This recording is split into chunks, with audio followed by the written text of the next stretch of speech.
Are you ready to hear the most real player in the game when it comes to exposing the Illuminist agenda? I'm talking about a brother of mine, a fraternal friend, and not only is he a Freemasonic hero, he is one who has been targeted by many who don't want the secret to come out. I'm talking about none other than Leo Zagami. You may know him from his Confessions of an Illuminati series. He just came out with a new book, Volume 8. I highly recommend you jump on it. Get on Amazon right now. It is an amazing deal right now. We have it on sale for 25% off. It is usually $23. You can get it for $17.20. And the book will be delivered to you by February 14th. Talk about a Valentine's Day special. Leo Zagami's Confessions of an Illuminati, Volume 8. Act now. Don't miss out on this deal. I'm sure it's not going to last long. Leo gets into everything. He gets into the Grammys with me. I pretty much just get out of his way when I ask him questions because he is a master of his craft and he does such a great job explaining how the Sabbatean Frankists have become the players that are driving a new world order and a globalist agenda that doesn't have anything good in the mix for most of us. So anyway, if you have not taken part in any of Leo Zagami's Confessions of an Illuminati series, this is the time to do it. Volume 8 is a must read. From the rise of the Antichrist to the sound of the devil and the Great Reset, we are going to touch bases on all of this. None of the elites with their tentacles of control are safe.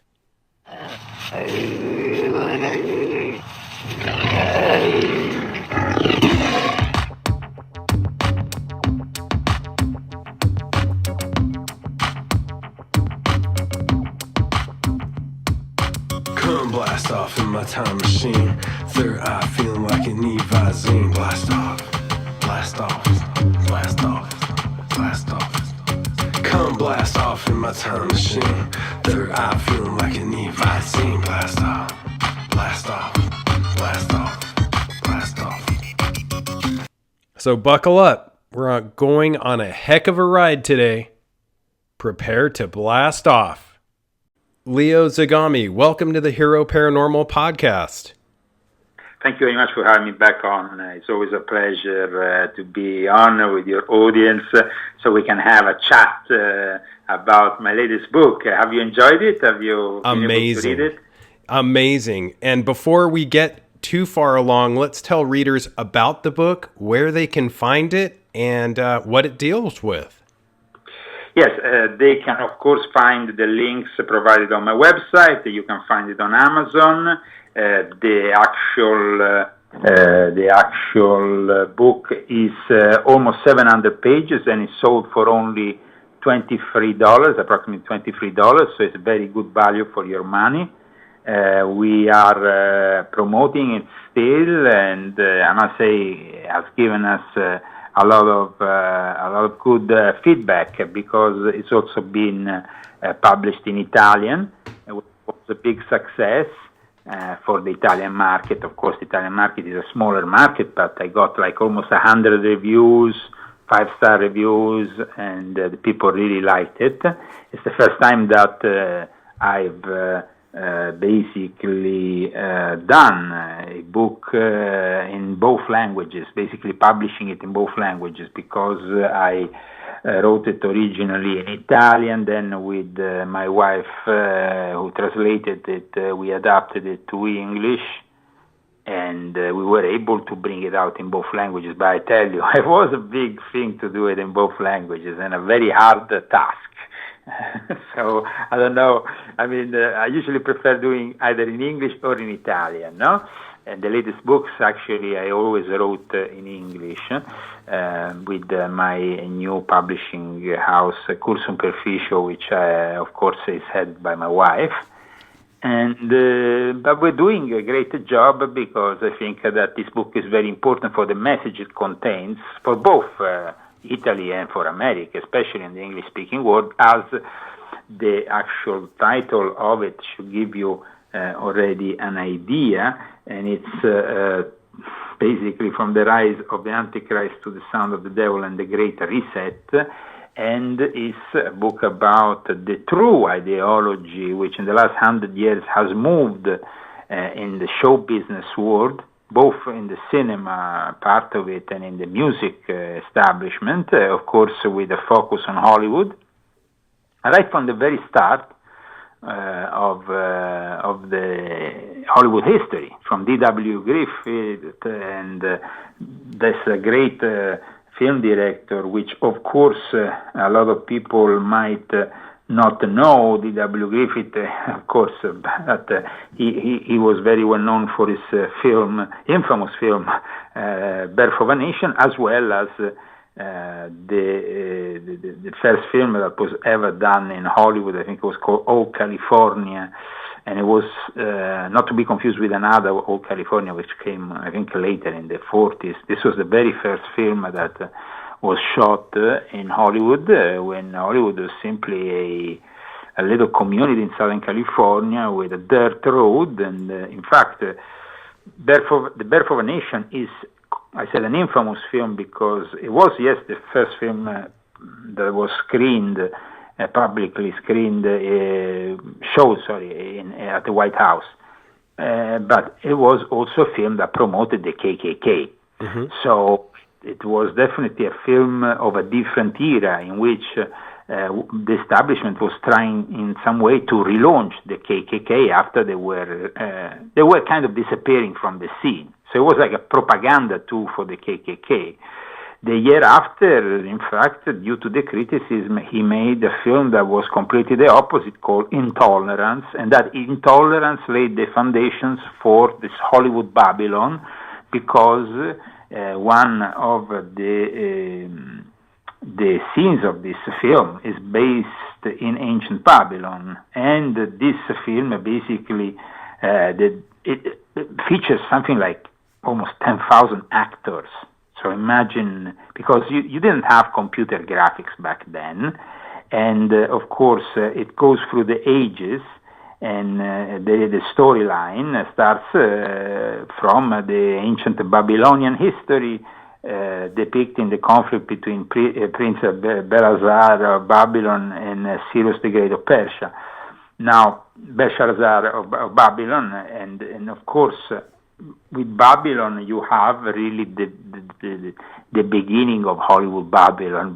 Then there's the title that gets also picked up later on by Kenneth Anger for his scandalous books, Volume 1 and 2 of Hollywood Babylon. And recently there's been also a film called Babylon, which kind of portrays that period. Why I'm saying that period connect to Babylon? Because that scenography was left there for years, and it became like a feature in the early days of Hollywood. The next to then later on, in the 20s, after 30s, then you have the birth of the Chinese theater, and of course all the various landmarks of Hollywood. The scenography was eventually removed, but later on, this same scenography was used for the Ovation Center. I don't know if you have been there. It's next to the Kodak Theater, the Dolby Theater, where they give the Oscars, which shows also the images of ancient Babylon and all the various gods. And it's almost like a stargate for these demonic forces that, of course, still prevail in Hollywood. So I think that by this I gave you a good introduction. Also, aside from the fact that D.W. Griffith was, of course, a Freemason, and that Freemasonry played a very important role in establishing Hollywood. Huge. And, you know, your books, this is not the only one that has done an absolutely amazing job of explaining how things are not always what they seem, especially up front. And it seems like much of what is promoted by Hollywood, the mainstream media, and even advertising seems to be exactly the opposite of what it appears to be. And what is up is really down. What's good is really evil. And the Grammys are a great example of this. Did you have a chance to watch that garbage? It seems Babylon is alive and well. Yeah, actually, I published an article just yesterday confirming everything that I wrote in Volume 8, because, I mean, it was a clear manifestation of the ideology, prevailing ideology of the Antichrist, that they are kind of helping and abating and rising in Hollywood for the last 100 years. You see, Hollywood was used in different phases, for different phases also of the American dream at one point after the Second World War. Before that, of course, the war propaganda in both World War I and II. The link is also not only esoteric, there is a link, like a very critical link also with the military-industrial complex, starting from that film, The Birth of a Nation, because from that film onwards, the military-industrial complex, what Eisenhower called the military-industrial complex, started to collaborate with Hollywood, and eventually will, between the 30s and 40s, establish an office, a permanent office in Hollywood, which then had various people as, let's say, liaison officer between the world of Hollywood, of the film movies, and of course, then later on, of course, even the Pentagon and the whole of the military-industrial complex has been involved, not only the CIA, of course also the CIA, but the Pentagon has clearly an official position and an office, also because of the war films that always have to be in some way vetoed or pass through this scrutiny, because they are part, of course, of the immense influence of this propaganda tool, which is cinema. And not only that, in my book, as you know, I go through also a very deep analysis of the Rockefeller Foundation, how they also were interconnected with the military-industrial complex and the very foundations of Hollywood. I talked very much about how things change, though. You know, things change. For example, you had an American dream made of a classical American family in the 50s, no? Mm-hmm. With you have the classical American family in the 50s, the classical values, the traditional values that then get decapitated. They literally get removed from the 70s onwards after Hollywood is subject to a LSD treatment that kind of alchemically transforms them and makes them all become a bunch of libtards.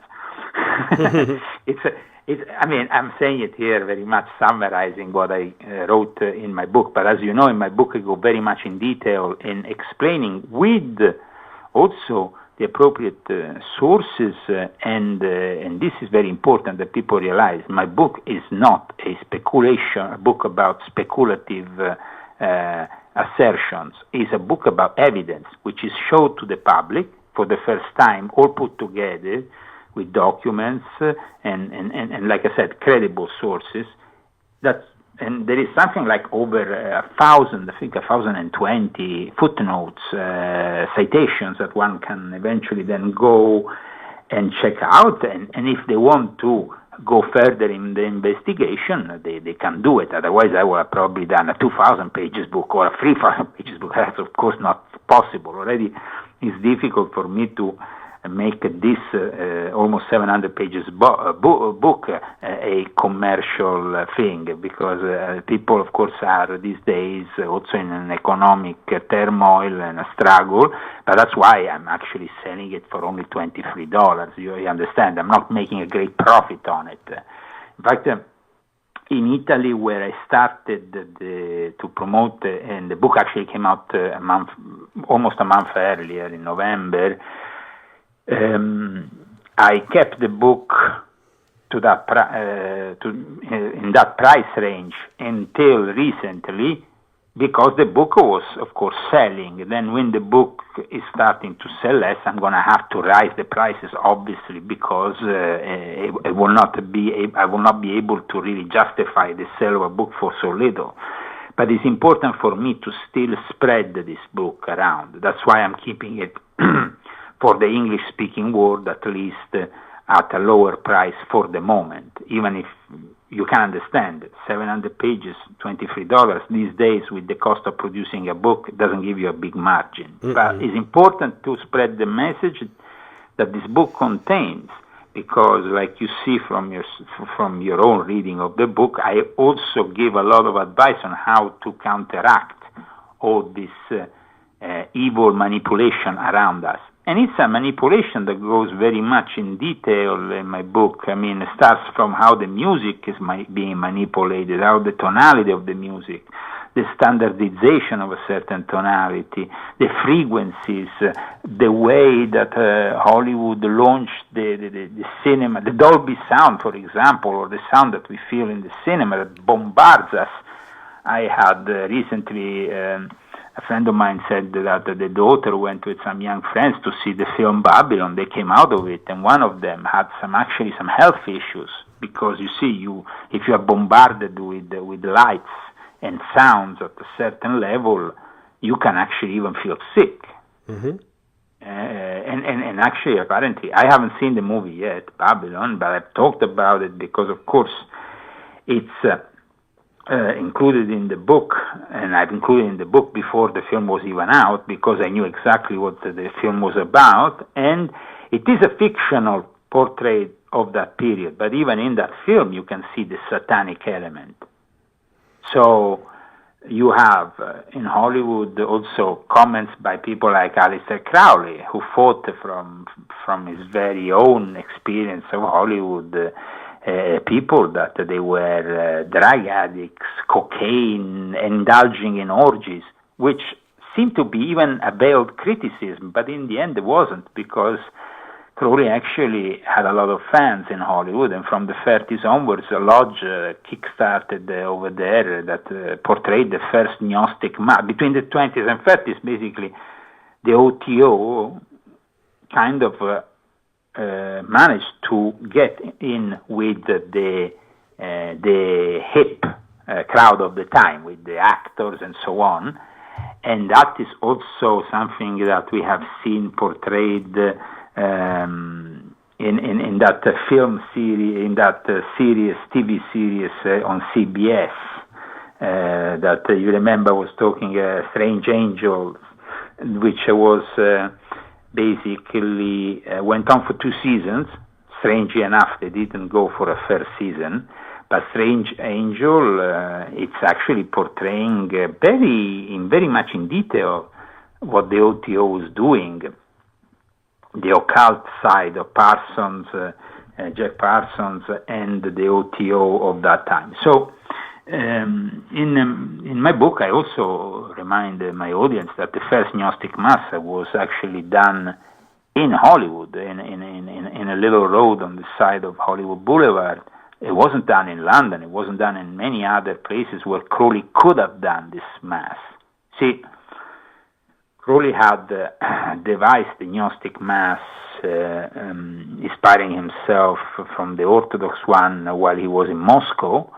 He later on kind of codified it within the OTO system between 1917 and 1918. There was also starting a collaboration that then turned out sour with Theodor Reuss later on, the guy who was in charge of this Ordo Templi Orientis. For those who are following us and don't know what I'm talking about, of course, we have to explain. Ordo Templi Orientis is not Freemasonry. It's 2 different things. They're 2 distinguished bodies. They don't have anything to do with each other. If not for the fact that, of course, OTO is a sort of paramasonic body, that most of the rituals and stuff were once inspired by Freemasonry, because the creators of the system were Freemasons. It was actually called initially an Academia Masonica, a Masonic academy, and it still is in some parts of the world, like in Northern Europe, there is a Masonic academy connected to the OTO. And to this day, the OTO has managed to infiltrate most of regular Freemasonry worldwide. And I have myself a direct experience here in California, I mean, where there is a bunch of OTO people who have literally managed to take control of this of Freemason, especially in places like Culver City. In Culver City here, in the lodges there, they are completely under the control of the OTO. Jeez. So the thing is that, of course, Freemasonry was born, as you know, as a Christian fraternity. It was born with Christian prerogatives. The Anderson Constitution was in fact written by a Christian reverend. And so we are going against the very nature of what Freemason used to be. But unfortunately, Freemason has changed very much from how it used to be. Because if we go into the history of Freemasonry, as you know, apart from the James Anderson, who was a Scottish minister, born and educated in Aberdeen, Scotland, who was ordained a minister and who was, of course, ordained a minister in the Church of Scotland, so he was a Christian and had Christian prerogatives. Later on, in 1813, Freemasonry opened, thanks to the Duke of Sussex, the unification of the ancient and the moderns to the rest of the world and to the other religions, as long as you accepted a supreme being. This used to be the prerogative of regular Freemasonry. It doesn't seem, unfortunately, to be any longer the prerogative of regular Freemasonry, which these days lets people in who are very doubtfully believers in a supreme being. I mean, people have been let into lodges who have very vague Buddhist reference to, there is no reference to a god or telema, which is not really a God-abiding religion. Telema is do what thou wilt, is do what you want. It's just something that comes out of Aleister Crowley's, of course, will to destroy Christianity, as you know. And in fact, in my book, Volume 8, I explain how Hollywood became, right from the start, the playground of the Sabbatean Frankist heresy. For those people who don't know what the Sabbatean Frankist heresy, of course, I would suggest they go on Google and they do, if they haven't read my books. As you know, I wrote about them extensively in Volume 4, in Volume 7, and in Volume 8, of course, because they are linked to the people who have generated then the Hollywood myth. People think, oh, wow, Charlie Chaplin, he might have been a Mason, he's cool, he did a great speech, The Dictator. But Charlie Chaplin, who co-founded with D.W. Griffith, the United Artists being a very important tool, a very important institution in Hollywood, well, he was a pedophile, Charlie Chaplin. So, he was a communist. He actually couldn't even go back to Hollywood after 1950. He didn't even go back in the early 50s. He left America and he never went back until much later in life because he was suspected of being a communist. And he was a communist. He had links with communism, real links. So, and Charlie Chaplin himself, though also his origins bring us to the Sabbatean Frankists. The same can be said about Adolf Hitler. The same can be said about a lot of people, though, in Judaism that have hidden, maybe presenting themselves as maybe Orthodox Jews or presenting themselves as Catholics or Muslims, because that was basically the first teaching of Sabbatai Zevi, the founder of Sabbateanism. Then later on, Jacob Frank became his successor. 100 years later, almost, he created the Frankists, as he claimed to be the reincarnation of Sabbatai Zevi. First of all, we have to clear: in Judaism, reincarnation is accepted. People don't seem to know that, so just so they know it. Judaism, and even Jesus Christ, they believed in reincarnation. So this is something that immediately we need to make clear.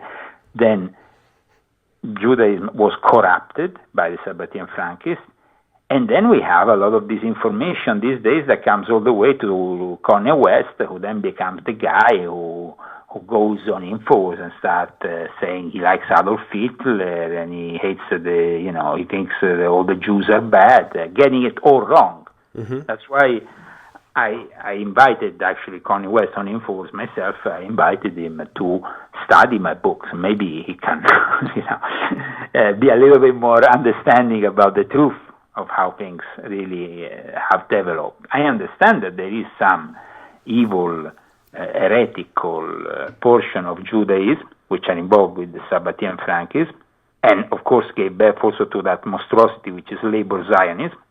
But these are things that even the Jews themselves know. In fact, I got a lot of my information from people from the Chabad community, and that they actually send me books, they send me information and stuff from the rabbis to let me know the level of corruption.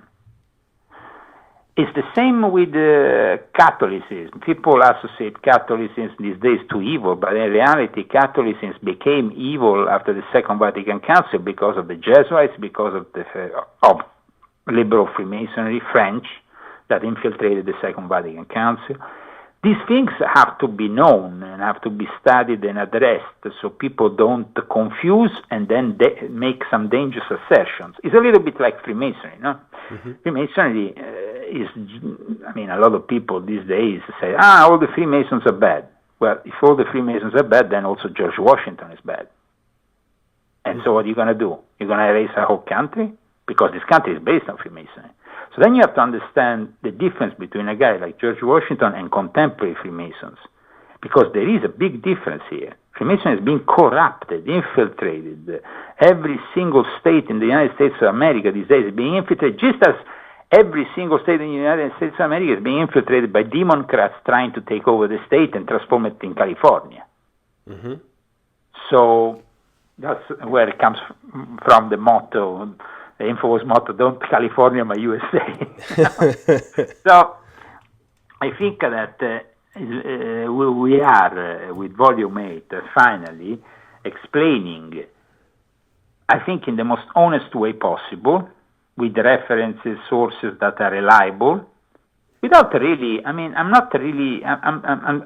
simply stating, in my position, I think that what is being done is wrong.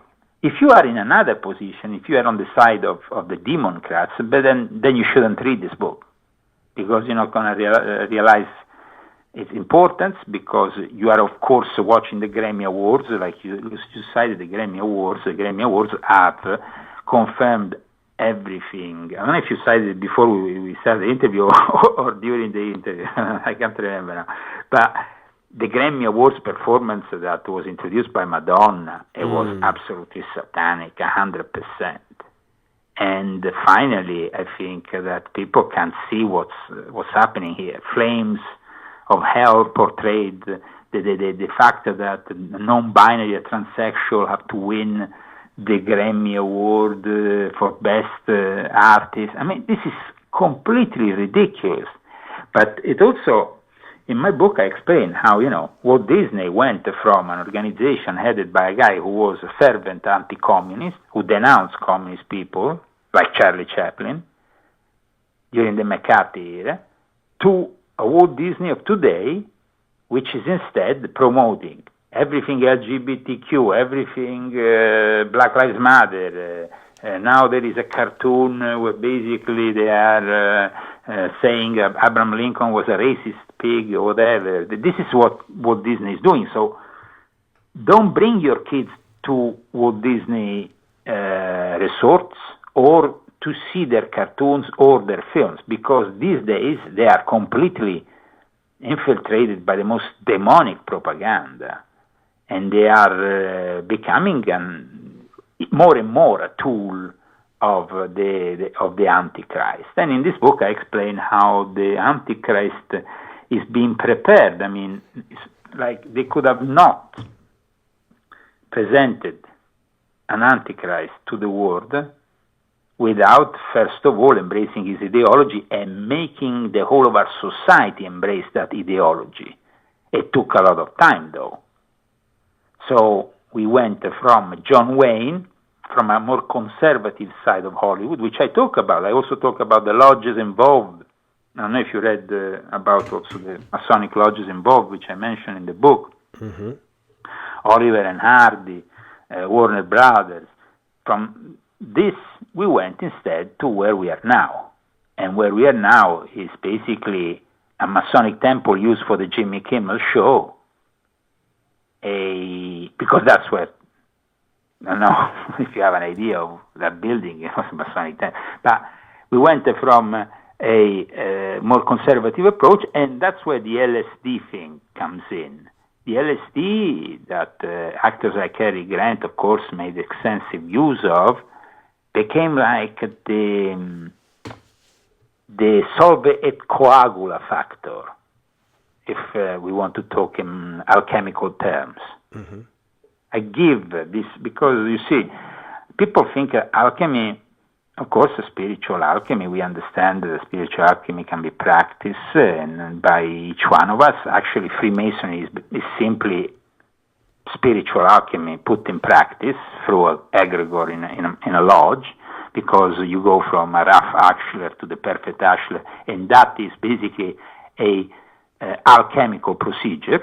Every single jewel in the lodge is an alchemical tool.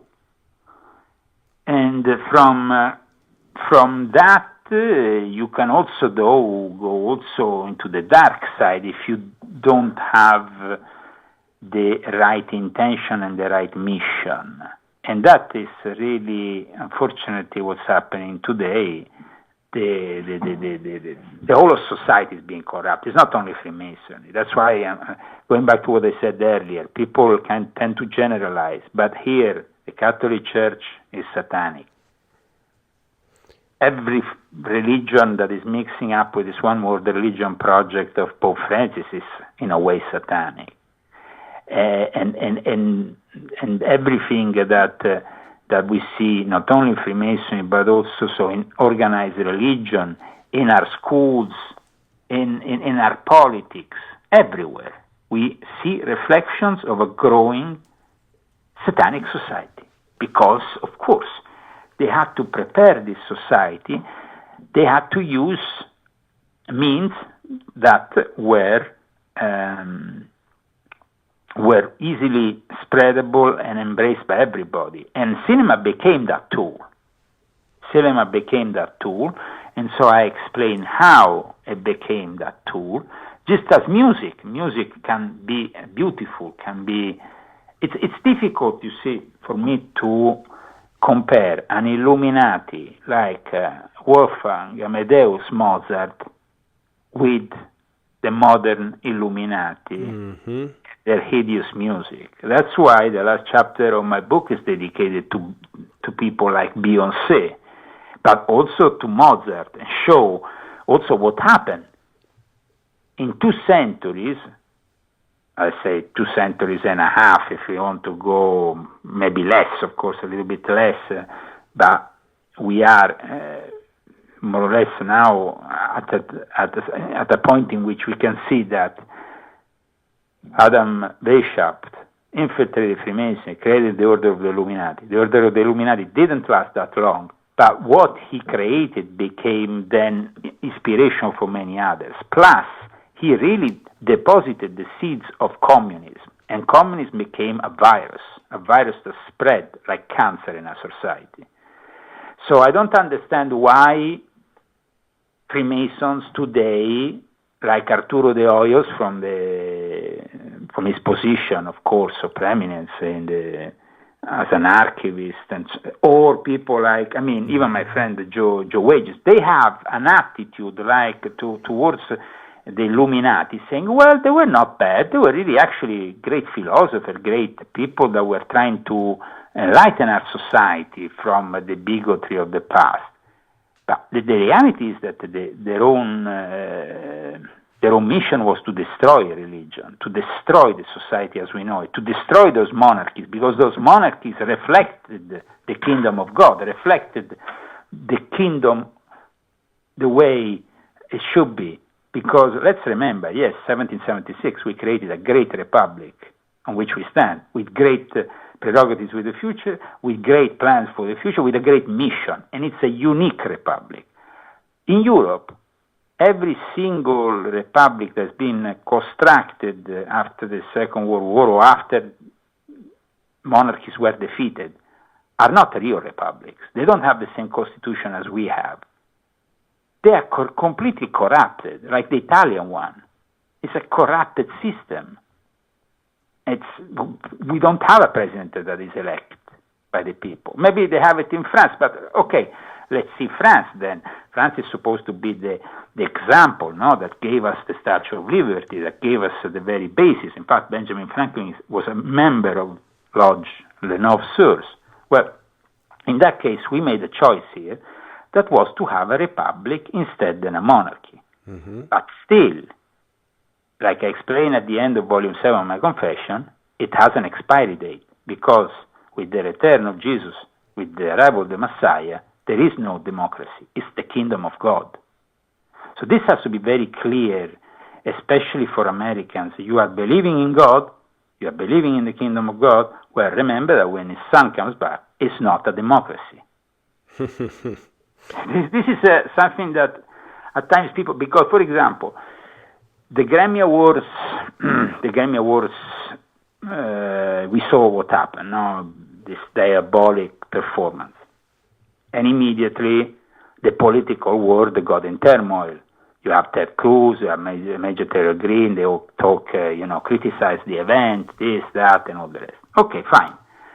But do you think, Ryan, that these people will be able to stop the Antichrist with the politics? No, not at all. I mean, it's like not believing in basic. It's like people say, in God we trust. Okay, fine. You have it on the $1 bill. But do you really trust God or not? Because God, talked through his prophets. His prophets announced certain things. And certain things, of course, will have to happen, because otherwise the whole thing is a scam. Otherwise the whole of the Abrahamic faith is a scam. I'm talking about Judaism, Christianity, Islam. And if you don't believe in the kingdom of God on earth, then you are basically just deluding yourself. So I find like the society of today here in America is, of course, increasingly divided, because, of course, the Democrats, the leftists, are increasing their grip on this society. They are promoting openly the ideology, the music, the cinema of the Antichrist. We saw it. We saw actually, also, it's very sad to see how the LGBTQ community, I don't have anything against gay people. I've been raised in a family in which, we were very open, and then my mother had and my grandmother had a lot of homosexual friends. I actually talk about it in my book, about also her very close friendship with William Burroughs, with Brian Geisen. She was working with Federico Fellini and Zeffirelli, who was also, by the way, homosexual. And these people were always friends of my family. So I never had a problem with, but I have a problem with what is happening now in our society. Because this is becoming, it's not anymore like, okay, accept our differences, and I accept them, but then don't promote them like we have to embrace them. Like we have to give the possibility to men to just participate in women's sports and win. That is not what acceptance is about. Making the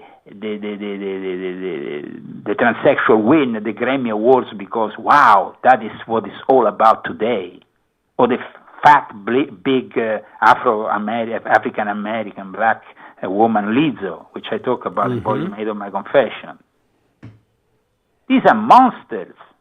And so, in my book, of course, I am very honest about all this, and I think that the people will realize how we can protect our family, our children, from the music, from the cinema, from everything that is externally around us, coming from the internet, coming from our phone, and create our own reality. Because I think, Ryan, that we don't have much time here. I think probably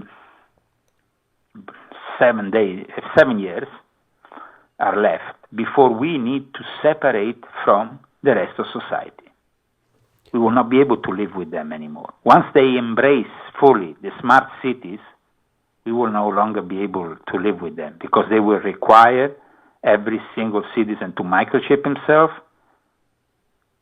to follow all the various whatever requirements, medical requirements like they did during the pandemic. And you will have to make a choice. Your choice will be, you want to continue living in smart city Las Vegas, or you want to live with a community of like-minded people outside of Las Vegas. Mm-hmm. The same can be said for Los Angeles. The same can be said for all the big cities. The big cities that embrace all this, and that's why, let's see it politically. Politically, for example, to conquer Nevada, what did the Democrats do? They conquered Las Vegas. They didn't want to conquer the rest of Nevada where there's nobody living in it. There is a few communities maybe here and there. They go in every state and occupy the big cities like they did in Nevada, mm-hmm. like they did in Arizona. And they are conquering these big cities because they want to then move in with all their evil, with all their dystopic plans. And so we will be left very soon with a choice to do. And it's not going to be an easy one, because up until now, people have the illusion that with some kind of laptop activism, they can save the world. Let me remind you that what you're using is a tool of the enemy. So what we are going through now is a tool of the enemy. The companies that we are using for this interview to just do a Skype interview, it's a demonic entity because it's Microsoft. So true.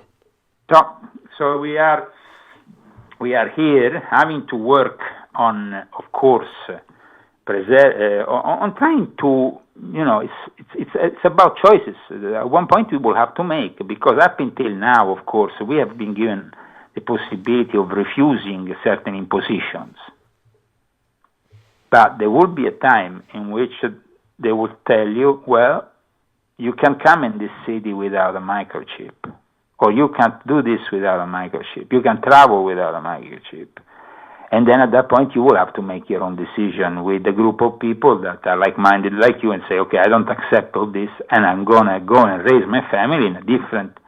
And that will be the people, those are the people of God who will raise the kingdom of God. Not the people instead who are embracing the ideology of the Antichrist, the people who are following the Oscars, the Grammy Awards, all this rubbish, and the people who are basically, even most of them unconsciously embracing the ideology of the Antichrist that is rising. That's why I say from the rise of the Antichrist to the sound of the devil and the Great Reset. The Great Reset is present also in Hollywood now.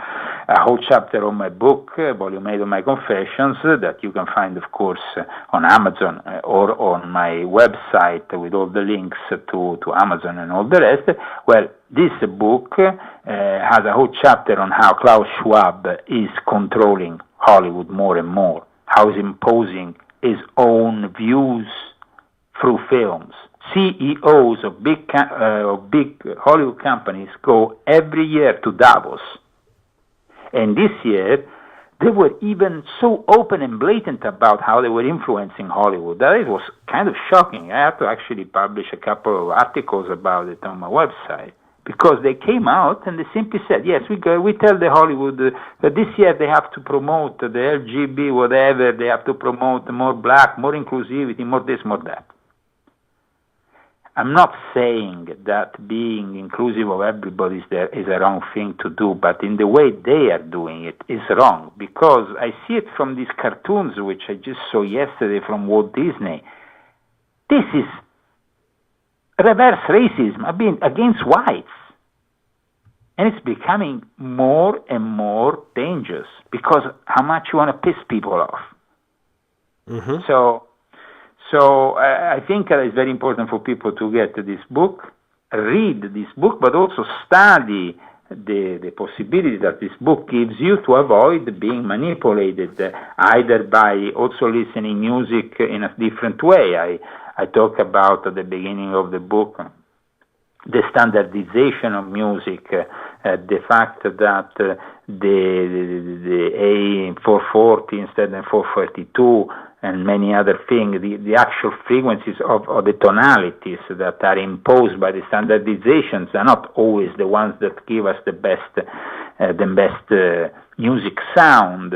Music is a very powerful tool. Music and sound are what really created the universe, starting from the first Big Bang. From the moment we are really, both as believers and non-believers, we believe that the universe starts from one moment, you know? I agree. Mm-hmm. So now you can believe that moment is triggered by God. You can believe, and that is an insane belief, that this was just happened by chance. There is people who have that kind of approach.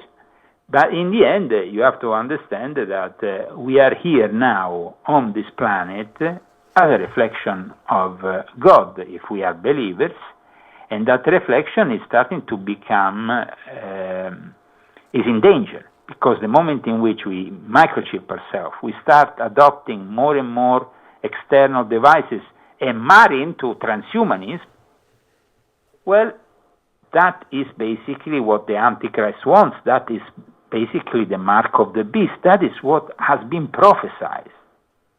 So the solution is to be on the side of the believers, to be on the side of the people who will refuse the mark of the beast.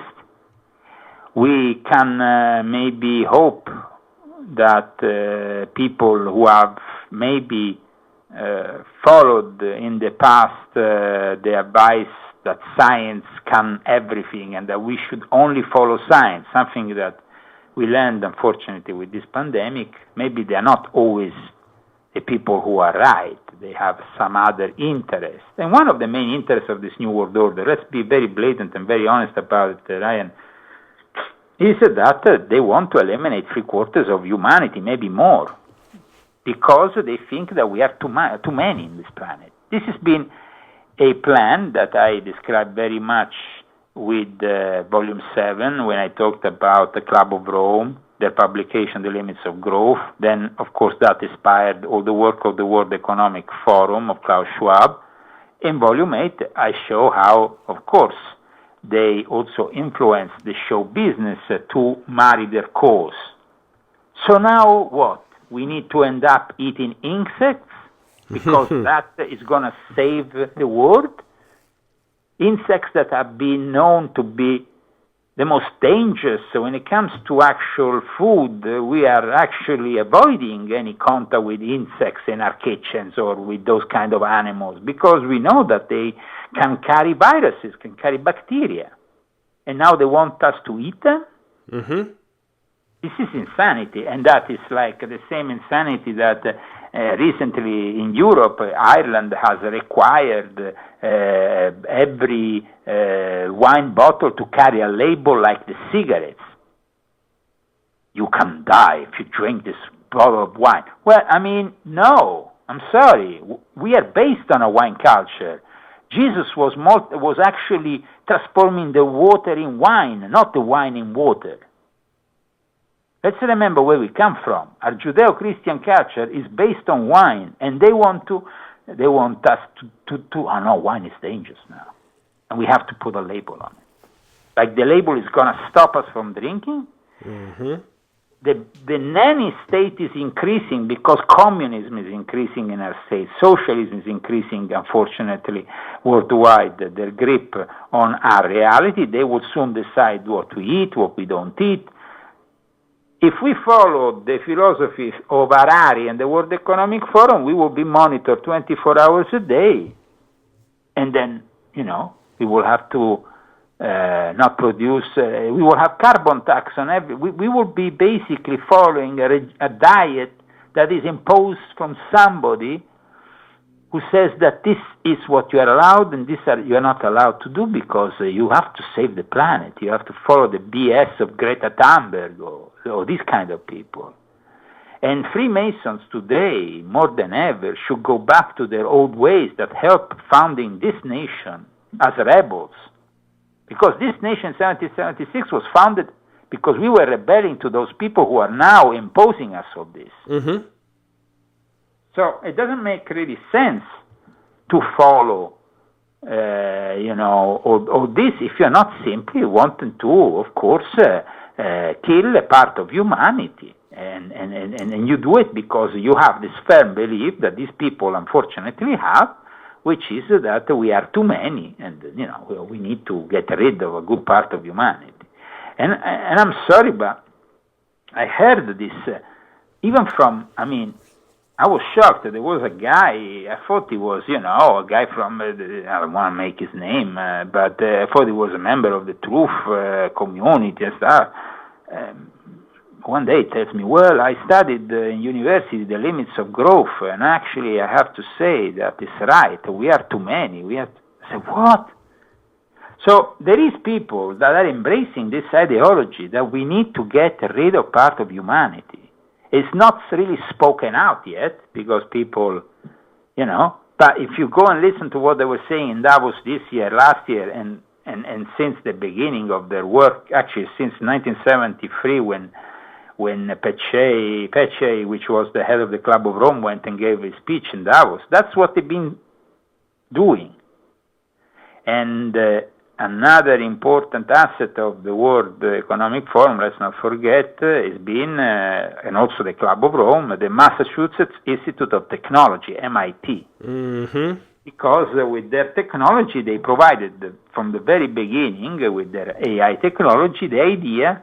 They were the ones that said, the AI already in the early 70s predicted that by 2020 we have to change everything, and we have to make these steps to make them change everything, otherwise humanity is doomed. So they are really calculating, and that's why this year there was a satanic, blatant example of Satanism at the Grammy Awards. But last year we had Zelensky at the Grammy Awards. Zelensky is like, just as bad. Agreed. It's even worse. And in my book, I explain, though, how Zelensky is connected with Freemasonry. I talk about the International Order of San Stanislao. These are, this is a Masonic order, which is, they talk about it even in Masonic publications here in the U.S. And 10 years ago, actually 11 years ago, the pro-Russian Ukrainian politicians tried to make Freemasonry illegal because they knew that this Order of St. Stanislaus, which, by the way, many years ago I met one of their grandmasters, who was an English Freemason called Steve Turner at the time, it was simply used by George Soros to construct this, unfortunately, this country that will one day wage war against Russia. And then try to get Russia to collapse, just like, and succumb to the will of Soros, which is then the will of the World Economic Forum, which is basically the will of the New World Order. This fight, this year, sadly, will manifest in the Third World War. This is the year of the Third World War, 2023. Man. Oh, it's like we are minutes away from formalizing a war that already started in 2000. That's been there for ages in Ukraine, but in various parts of the world there's been various conflicts. But this year we will see the formalizing of, okay, we are in the Third World War, and people will finally say it, and it will be like official. So there is already in certain secret societies, but also at high-level think tanks already, they're starting to put out this thing to try to get the people to get used to it.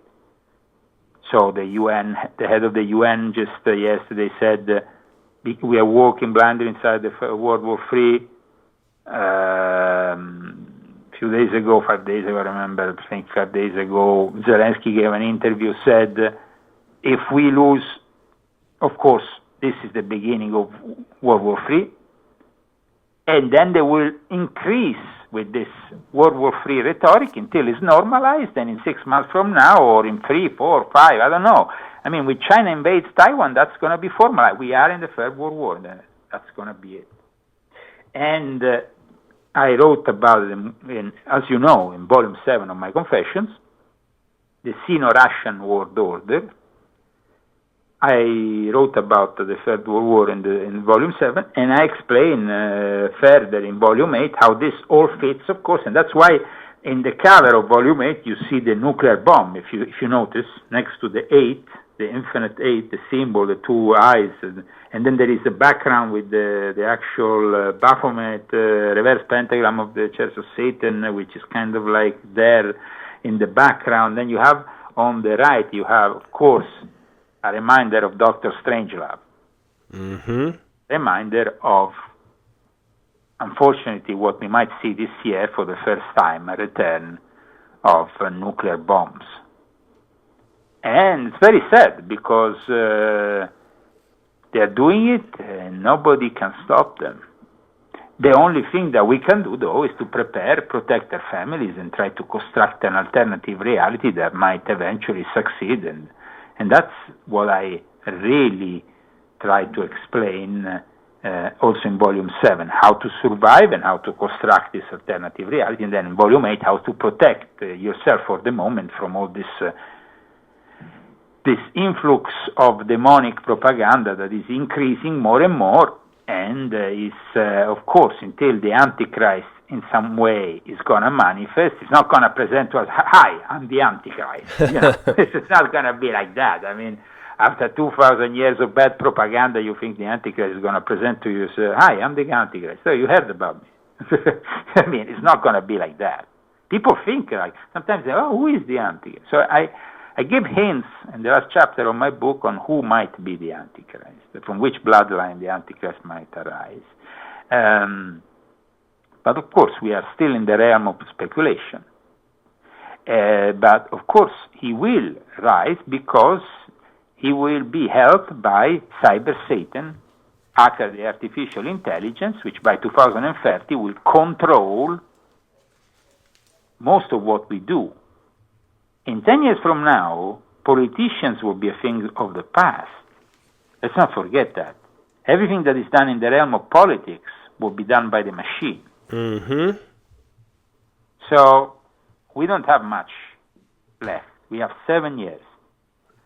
Then after that, you have made your choice. You are in with the microchip lot and with the mark of the beast, believe it or not. And you are, of course, welcome to stay in your smart cities, in your little, with your shared cars, with your shared homes, with your shared everything, with your basically own nothing and be happy. So I think that I gave you possibly the best presentation of this book today, because yes, the ideology of Aleister Crowley is there. The Sabbatean Frankist element is there, because let's not forget that also Crowleyanity, Telema, the OTO, Theosophy, was born out of Sabbatean Frankism. I explain also these links in my books. Without Theosophy, the Theosophical milieu, there will not be modern Satanism. But Madame Blavatsky, where was Madame Blavatsky born, Ryan? Russia. No. Oh, was she not? In Ukraine, in Dnipro. Oh my gosh, you're right. So basically, the headquarters still today, there is still a building there in Dnipro, the Theosophical Society, they all meet up there and blah, blah, blah. But yeah, she was born in Russia because, of course, Ukraine is part of Russia. Mm-hmm.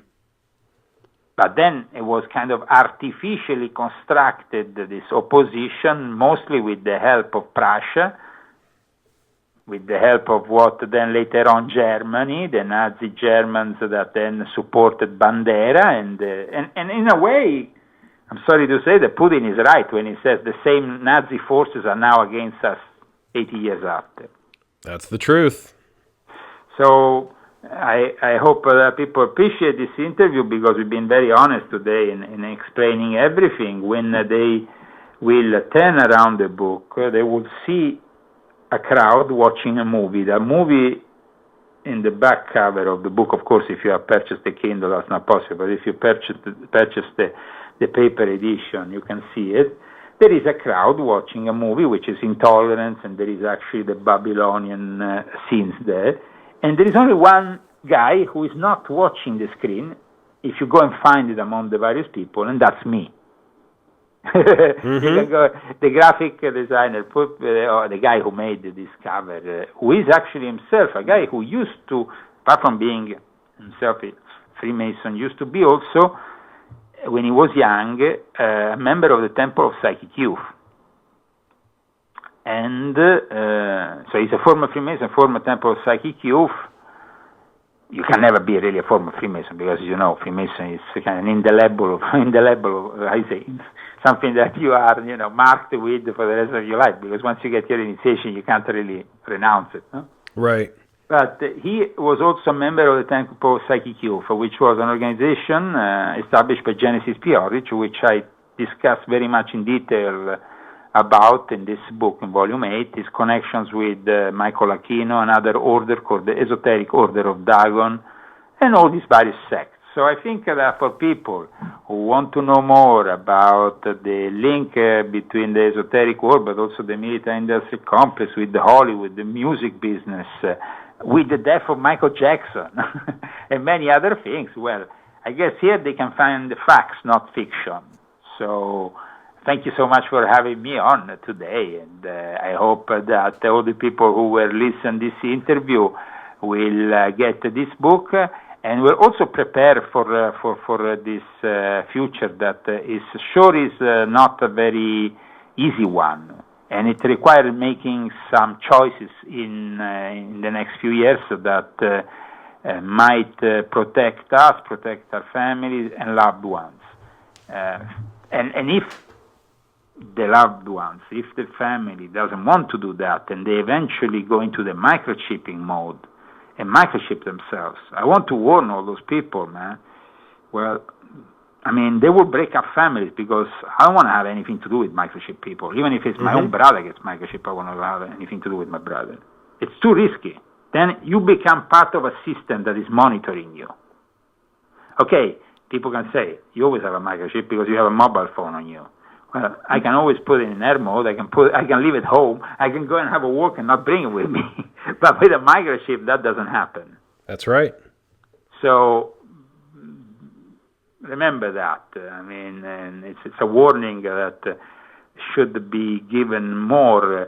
I think a few years ago in the Truth Movement, people were talking more about this whole thing. You know, mark of the beast, microchipping, as something that was. Now they seem to have kind of like people. They don't. But guys, it's happening.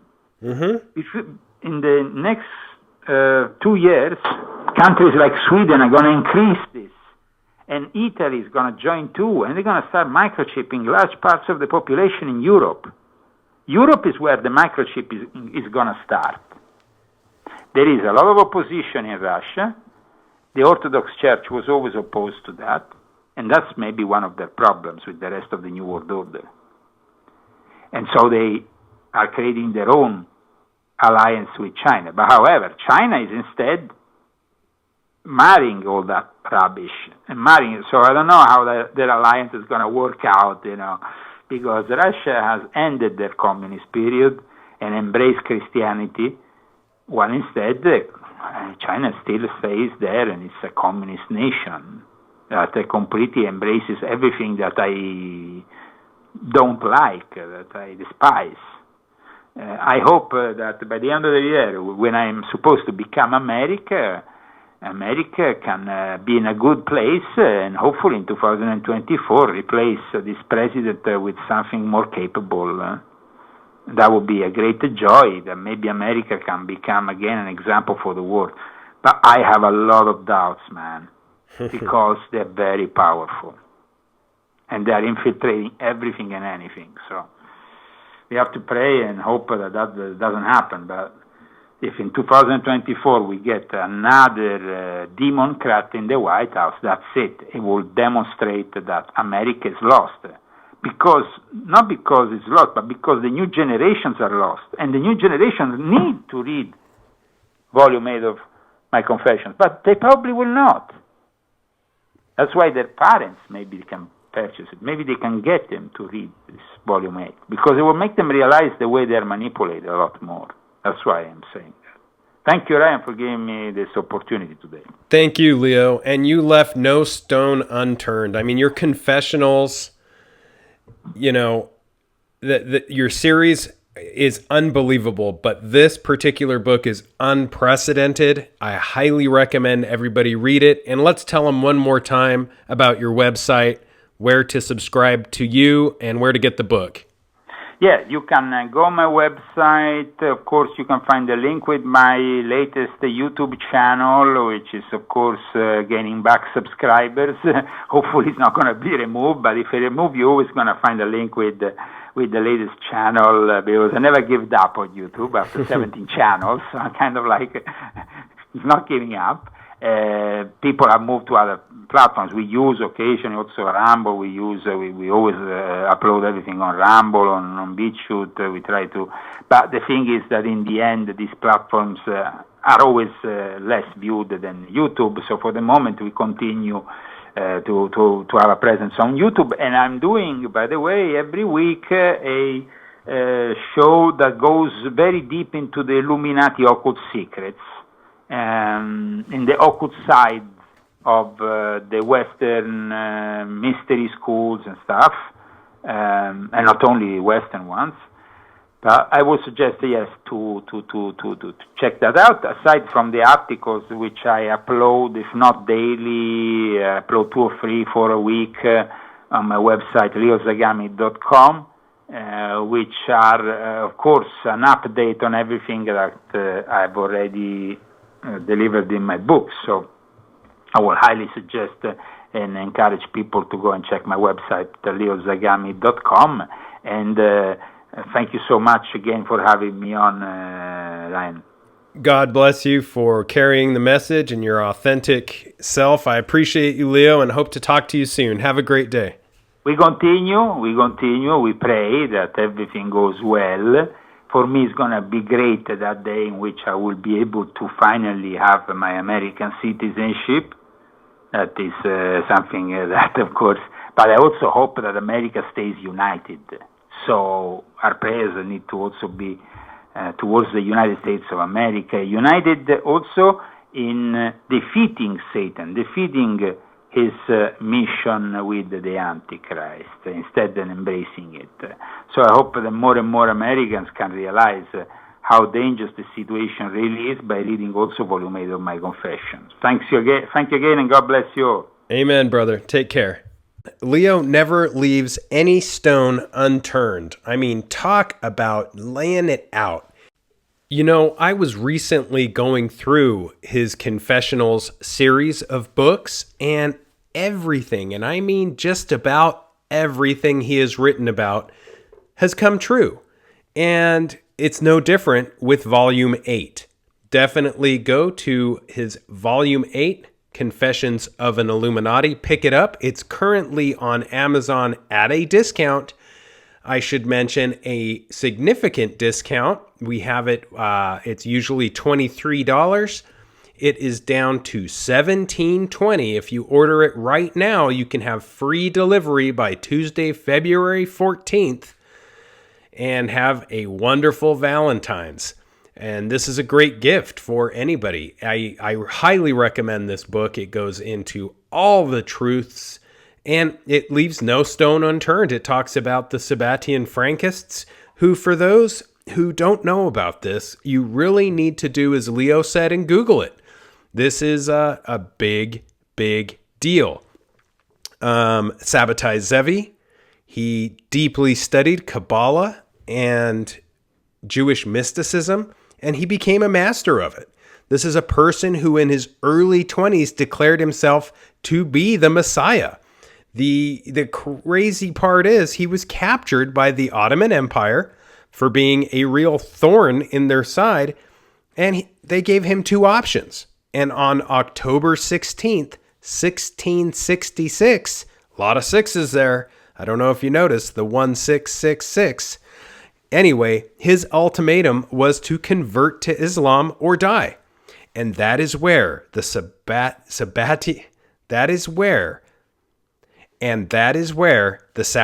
Frankists who come into play in this New World Order learned to become chameleons of religion. Or in other words, convert to any religion which is most beneficial to them at the moment. This is why the Rothschilds, Rockefellers, and other main Illuminati families assume the religion of the culture and geographic area they are in. Anyway, if you saw the Grammys, you know the disgusting display of Satanism and why it is that the LGBTQ seemingly are always condoning this behavior, and Satanism is beyond me, but I'm going to get right into it and say you need to get the new Confessions of an Illuminati, Volume 8, as I said, on sale currently. Jump on it right now. Go to Amazon, 25% off. You can have it by February 14th, and it's a heck of a deal, from $23 to $17.20. Jump on it. It's a book that belongs on everyone's bookshelf. Until next time, keep your eyes to the skies, feet on the ground, but don't forget to take a look around.